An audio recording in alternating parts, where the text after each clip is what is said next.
শুভ রথযাত্রা বন্ধুরা, আমরা এখন আছি মালদা কানির মোড় ফরেস্ট অফিসের সামনে।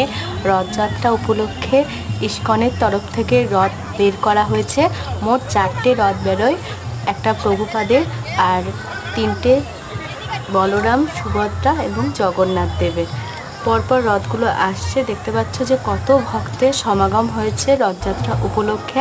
আমিও একটু জগন্নাথ প্রভুর সামনে একটু নৃত্য করলাম। এখানে প্রচুর মানুষজন নৃত্য করছে, দেখতে পাচ্ছ যে কত সুন্দর নৃত্য করছে। আমরা বাকিরা সব ফরেস্ট অফিসের ফটো তুললাম।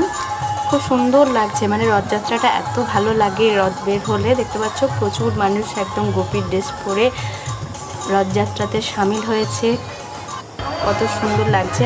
এরপর আমরা রথের দড়ি টেনে তারপর এখান থেকে যাব পল্লীশ্রী ময়দানে। পল্লীশ্রী ময়দানে জগন্নাথ দেব 8 দিন থাকবেন, তারপরে উল্টো রথে আবার ইস্কন মন্দিরে ফিরে যাবেন। পল্লীশ্রী ময়দানে এখন আমরা চলে এসেছি রথযাত্রা উপলক্ষে। দেখতে পাচ্ছ যে কতটা সুন্দর জগন্নাথ মন্দিরের আদলে এখানে প্যান্ডেল করা হয়েছে। এখন পরপর নামানো হচ্ছে বলরাম, সুভদ্রা, জগন্নাথ দেবকে। এবং আনন্দবাজার হয় রথযাত্রা উপলক্ষে, এখানে খিচুড়ি প্রসাদ পাওয়া যায়। তারপর প্রোগ্রামও হয় এখানে। এখন প্রথম দিন যেহেতু প্রচণ্ড ভিড়, তাই প্রোগ্রাম অ্যারেঞ্জ করা হয়নি, এর পরের দিন থেকে অ্যারেঞ্জ করা হয়েছে।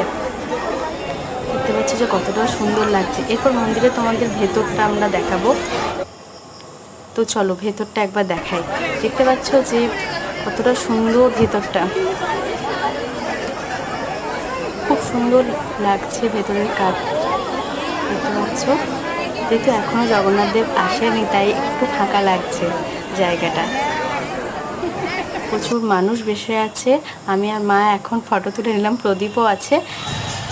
এখন জগন্নাথ দেবকে নামানো হচ্ছে, দেখতে পাচ্ছ যে কীরকমভাবে নামানো হয়। এরপর তোমাদের দেখায় যে জগন্নাথ দেবের প্রসাদ, এটা জগন্নাথ দেবের ভোগ প্রসাদ। এটা আমাদের পাওয়ার সৌভাগ্য হয়েছিল। তো এই ছিল আমার ব্লগ। ভিডিওটি কীরকম লাগলো অবশ্যই কমেন্ট করে জানাও। রাধে রাধে, জয় জগন্নাথ।